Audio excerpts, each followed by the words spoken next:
on to a match that I'm very interested in. Gunther versus Drew McIntyre and Sheamus for the Intercontinental Championship. Although this booking has been shit, and I really don't care for Sheamus and Drew right now. I feel like I really just don't care for them. I'm like, what are they doing? I understand the path they're going with Sheamus and him trying to become a triple Grand Slam champion, whatever it is. Right, I understand Grand Slam champion, Drew McIntyre in this. The only thing that I know is that this match is going to be good. It's going to be hard hitting.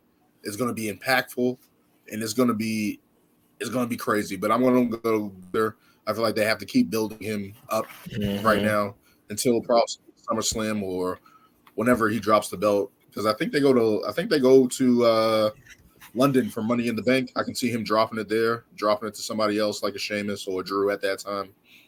Give them the big pop that they didn't get at Clash at the Castle. I can see that happening. And but I'm going Gunther, the ring general. I'm also gonna go with Gunther in this match.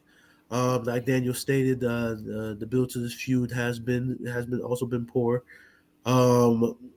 We at least it has a story. I can at least say that. I'll say that. At least it has a story. I mean, it has a story, but it's one of those stories where it's kind of like from the beginning when Drew came out and it made his attentions known. And Sheamus came out. It's just like, we know where this is going. Do we really need do we really need to buy all this time with the Fatal 5-Way and all this stuff? And then they face each other 1-on-1. We know it's going to be a DQ, and we're going to end up right where we are now. It's just one of those things where like if anything, it should have just been Imperium beating the hell out of them. Exactly. That's how I felt. Like it should have just been Imperium just being a roadblock to both of them, putting them in handicap matches, 2-on-3 handicap matches, that type of thing, building it up, and then they just never did it. So it's like, I get it.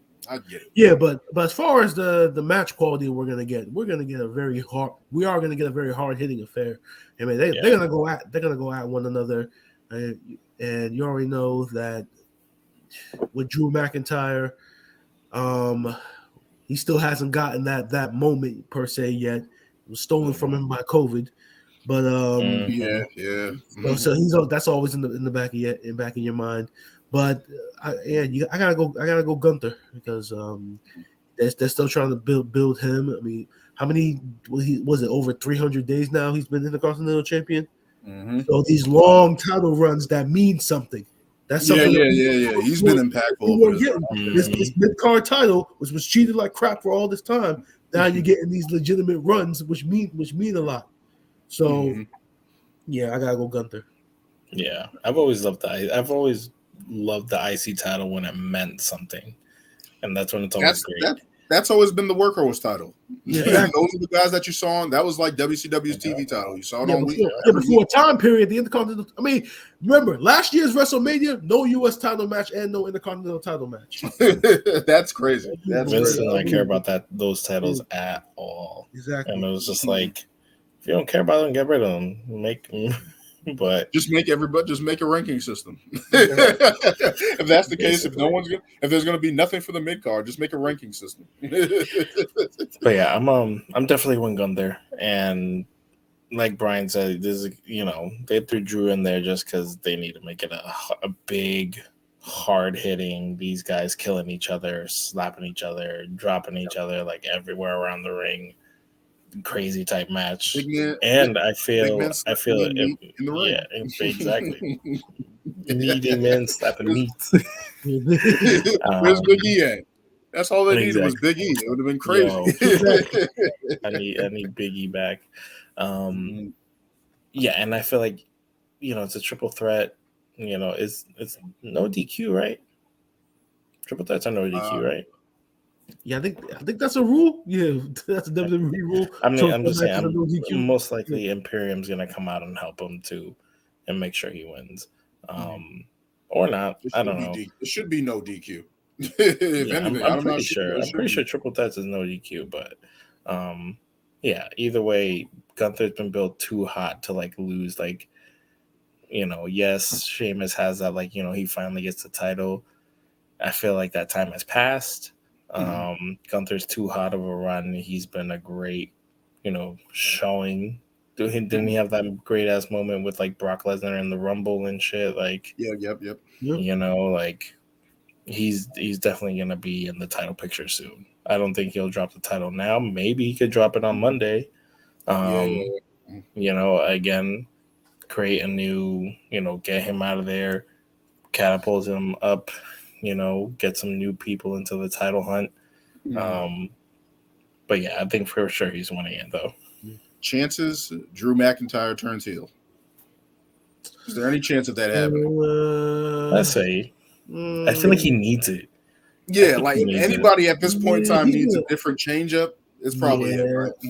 Yeah, he's been a babyface since 2020, so yeah, it's been when he was champ, he was babyface. That's what I'm thinking. Like he can turn on Sheamus. Sheamus has all this goodwill, has rejuvenated his career as a good guy, turning around with the Brawling Brutes. Drew McIntyre can be turned back heel. What do they call him? The sociopath or a psychopath or whatever they called him when he was Scottish a heel. Psychopath, yeah. Bring that back. Like they need heels. They need heels in wrestling. But that's the thing. That's the thing. He was booked like shit as a heel though. All those losses that he was taking. Was he with Dolph though? Yeah, he was with Dolph in the beginning. But they won the titles, didn't they? Oh, did they win the tag team titles? They won the tag titles. Did they? Yeah, I can't even remember. I'm pretty sure they did. It was. Well, there were a couple of one-on-one. Like I specifically remember him losing to Roman at WrestleMania when Roman came back from leukemia. I remember that. Yeah. But it's like they gotta do something with that. Like I feel like he's kind of growing the most. They brought him back. Well, no, they were bringing him up, but he got injured, and then they brought him out. And I remember he was. Yeah, he came up with Ziggler and stuff. He was teaming with Ziggler. But it was like right pre-COVID stuff too, though. So it was Like I can't it's just like I feel like he needs a change up. I feel like he's been stale for a long time, and it's like they need somebody to be a heel. I'm looking around and I'm like, it's only the Bloodline that's really a heel. Austin Theory. Shit, I really thought he was gonna beat Roman for the title at Clash of the Castle, but then he should have. He should have. That would have been he would have probably had a great run. Like redeeming himself and my whole thing, even if Drew lost it a month later to the Bloodline, if they just wanted to keep it on Roman Reigns to go to WrestleMania, I would have been fine with that. But in that moment, that arena, that level of impact, and how many people came to see that, you got to give him a win. And then like to have him sing after the loss, like that would give me something. We weren't supposed to see that. That's the thing. I couldn't believe it. I'm like, they weren't supposed to show that. They were supposed to be off the air by that point, so nobody was like, "No, we saw it." Tyson Fury, right? Yeah, Austin Theory tried to come out and cash in and got punched, and he was Tyson Fury. Now that was a punch. And I'm just sitting there like, "Come on, man, you guys can't." Not no dumb Logan Paul punch. Hey. Get him out of here. Seth Rollins has not gotten up from it. I'm just saying. Seth Rollins has not gotten up from it. I'm just saying. All right, we can keep moving on.